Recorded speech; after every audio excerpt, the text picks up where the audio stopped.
Hey everyone, welcome back to the channel. Thanks for tuning in for another episode. I got back from Florida today. I wanted to do a recap of the Harris Chain event, which was a very big disappointment. It was one of those weeks that things just did not go the right way. It seemed like on my drive down there, it's a 2-day drive. I had expected to swing by Mud Hole. I had some Bridgeford obligations to do on the day before the practice start, which would have been Wednesday of last week. So I had drove through the day on Tuesday, woke up Wednesday morning at a hotel and just felt terrible. I talked to my wife. She had the same thing. She was up all night with it coming out both ends. I basically ended up having it coming out both ends. So my drive down was pretty brutal because then I got down to Florida early. I got down there at like 10 a.m. because I expected to go to some sponsor obligations and ended up sleeping in a Walmart parking lot for 3 hours until we could check into our house. And then I checked into the house and I literally went right to bed and slept through the night into the first day of practice. Didn't get out until like 1 o'clock ish on the first day of practice, and at that point I was just going through the motions. I was pretty much a sack of potatoes in the boat, completely useless, and didn't find anything. I think I had one bite, and day two, by the start of day two practice, I felt better, but I was still extremely sluggish, very tired. Still got out there, spent all day on the water. And I found one area that was a community spot and really didn't find anything else. So I kind of ended up having to camp out in this community spot. I checked a bunch of my history there and found literally nothing. They had sprayed a lot of the weeds, a lot of the shell bars I liked had been silted in with dead, weed matter. And it was a tough practice. By the time the tournament rolled around, I was feeling pretty good strength wise, had recovered for the most part, and was able to fish. So I'm not making up any excuses from the standpoint of just not feeling well during practice, but it was a long drive. It took a lot out of me. So when I got to practice or to the tournament, I was kind of hoping to have a good boat number because of the fact that the community area I was fishing, I spent a lot of time graphing that area because I just didn't feel like casting during the first day of practice. And while I was graphing it, I marked several very defined little shell bars that were within this grass flat. And when I went back on day two of practice, I fished through that area and I got bit out of every one of those shell bars. So I knew that those were like sweet areas within the grass. So I was really hoping to get a good boat number, get on one of those shell bars, and then be able to catch a few fish maybe right off the bat and then grind in that area the rest of the day. I ended up being about 136, I think, out of 157. By the time I got to that community spot, there were a whole ton of boats already, and all three of those really defined little shell bar areas had multiple boats around them to the point where I couldn't even pull in. I know first, right off the bat, I counted 32 boats in this area. That really was not that big. So it was a parking lot. It was really a tough area to fish. It was a tough area to even find room to cast like a full length. And I got off to a slow start, but I did end up. I figured I would commit to that area all day just because I didn't have anything else. And I really thought I could grind out the bites. And I had a long day. I didn't have to check in till like 5:15. So I decided I would spend all day in there. And I don't think I got my first bite until like 9 o'clock. And at that point I caught one on, well, I don't even have the worm right now. I was throwing the new Berkeley Power Bait Speed Boss on this setup here. This is a Magnum speed worm, which I ended up having to go to because I only have one pack of the Speed Boss that I borrowed off one of my roommates, Chris Grow. The ones I've got on order, I never got in from Tackle Warehouse or from Berkeley itself. So I had one pack. Once I ran through that pack, then I switched over to a Magnum speed worm. But I was fishing it just on a 5/0 weed worm hook with an unpegged weight. And I was basically not swimming it straight like most people would swim a speed worm, but I was kind of more like just sweeping the bait. So the bait would pop out of the grass and then the weight would separate and you get a nice slow fall from the worm. And the reason I was doing that is because literally everyone around me was throwing a moving bait, whether it was a vibrating jig or a lipless crankbait. The majority of guys were throwing moving baits, and I just felt like those fish were being pressured so heavily that I should be able to generate more bites with a worm. And I did get, at 9 o'clock and like 9:30, I got 2 bites from, decent quality fish, like 2.5 pound quality fish. And at that point, I went through a dry spell and didn't have another bite until roughly around noon. And then I had another little flurry where I got 2 more bites, and I had about 4 fish, I'm going to say, for probably 9 pounds, somewhere in there. All of them came on that Speed Boss worm on day 1. And I just got to the point where it was about 3:30, and I just felt like maybe I wouldn't be able to secure the limit. When you're that close to all these other boats, you're able to kind of keep an eye on what's going on. And there were a handful of guys that definitely, had caught a few fish, or early in the morning were around one of those shell bars and had gotten a quick limit. But it was not fast and furious. You'd be watching boats all day, and you'd go an hour or maybe even longer without seeing anybody catch a fish. So it was not fast and furious by any means. And I just got to the point where I felt like I needed to go check some shallow water stuff where I should be able to catch a small buck male relatively quickly to try to secure a limit. So I ran down from Harris Lake to Little Harris and ended up getting on just a stretch of hay grass that I've done well in the past. But the wind was blowing in on it pretty good, and I went through it, and I didn't really, feel like it was going to be good because there was 2-foot waves rolling into the hay grass. But when I fished through that area and pulled out, I ended up grabbing my swim jig, dirty jig swim jig with a Berkeley the Deal on the back, and made a couple of casts just down the outside hay grass line, and I ended up catching like a 2.5 pounder to fill my limit out. And at that point, I was like, well, I'll go a little bit further with this. So I went about another, I don't know, another 10 minutes, and I ended up catching my biggest fish of the day on the swim jig. And it was probably about a 4-pounder that culled out a smaller 1.75-pound fish. And that was my last keeper for the day. I ended up going with the swim jig down the hay grass line for about the last hour of the tournament on day 1. And never got another bite, but it was good enough to secure me in a decent position. I think I was in, I'm trying to think where I was, like 55th place, somewhere in there out of 157. I had 13 pounds, 12 ounces, I believe.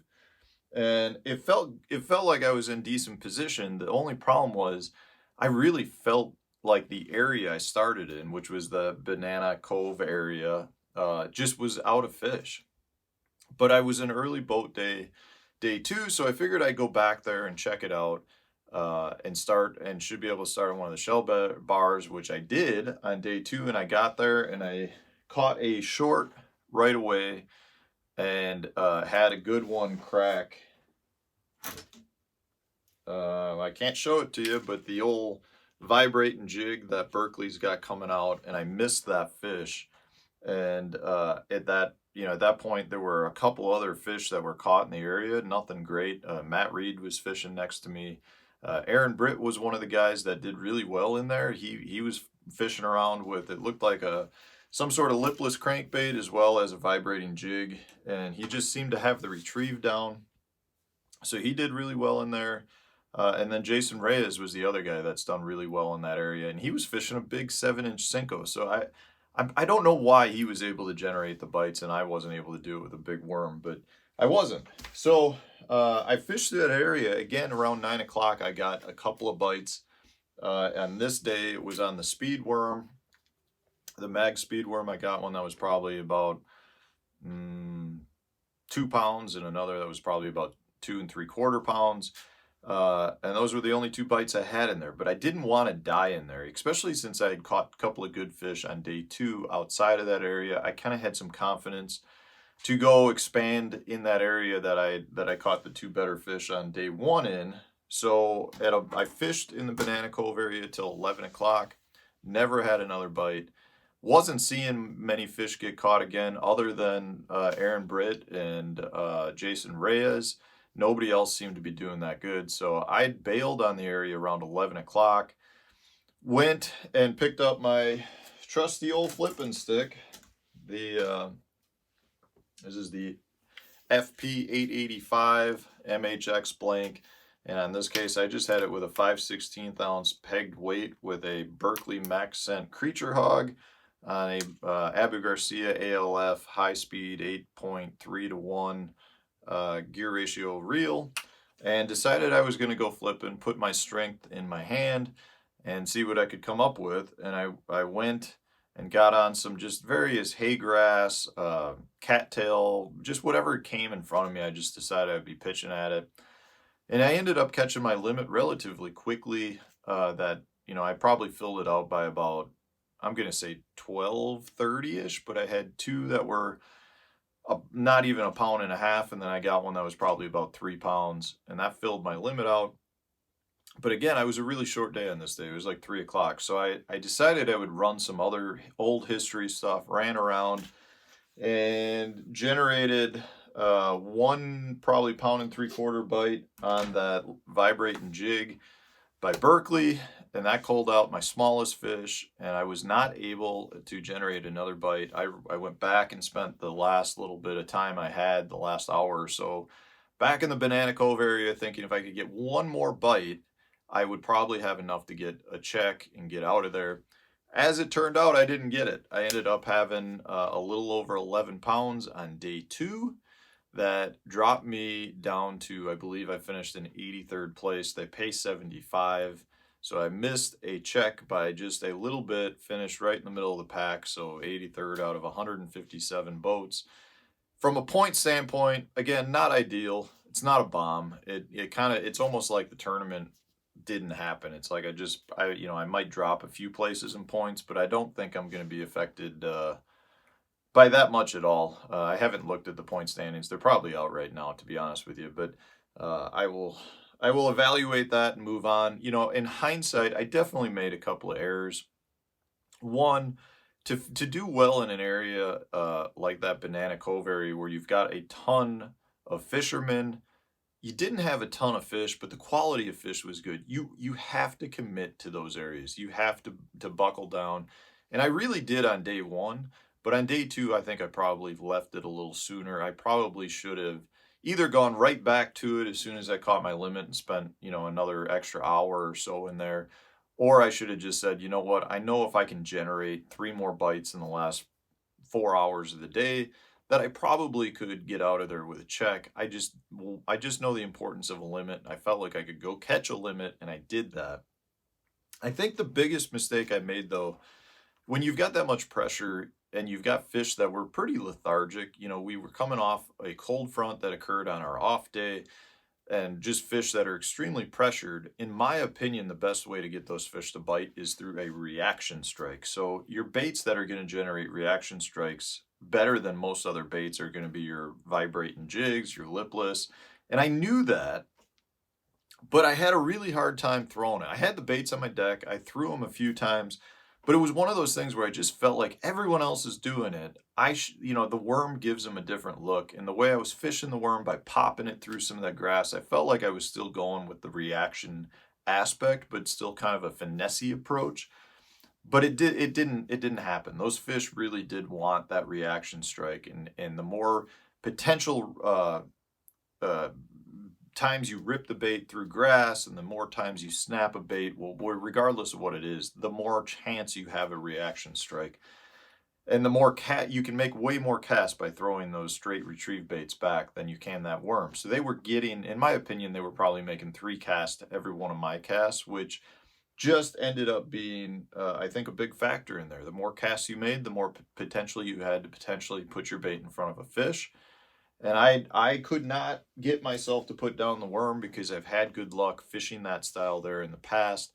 But in hindsight, I really should have done it. A couple of things I wish I had done, thinking about it in hindsight, other than throwing more of a vibrating jig or a lipless, I kind of wish I had tried stroking a jig, like a white jig, because there was some shad activity going on. I think that could have been good. You know, I did throw jerkbait some, but the grass was a little bit high for that, so that didn't work as well as I would have liked.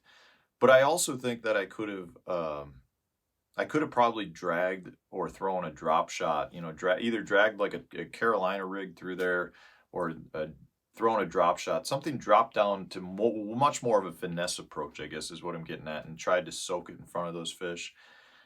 That's all on hindsight. You never know what's going to work.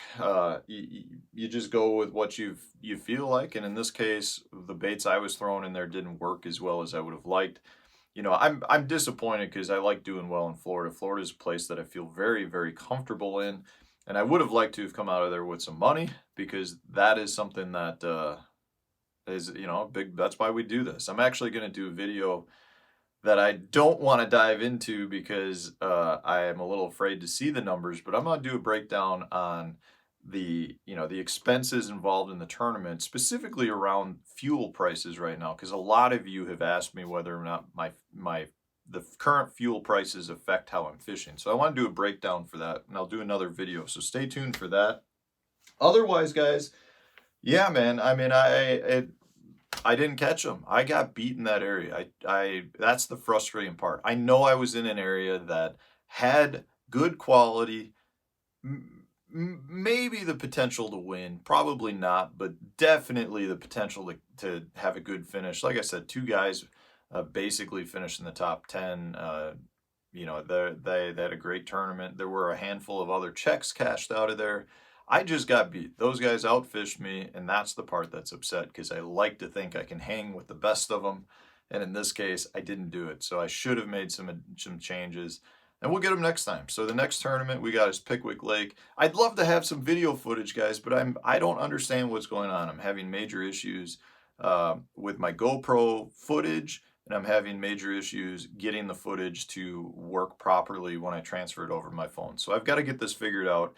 Hopefully I'll be able to work on it here at home soon, because I did get home and the river is almost completely open. We've got probably 20 feet of ice on both sides of the river. It's going to be 61 here in the Stevens Point area. So I'm really excited. We're losing a lot of snow as I speak. It should not be long before we can get out and do some open water fishing at home, which will let me figure out the GoPro problems. Anyways, guys, thanks for watching. Sorry to disappoint. We'll get them next time. I'm not giving up by any means. Thanks for watching. Stay tuned. If you enjoyed the video, hit the like button and subscribe to the channel if you haven't done so already.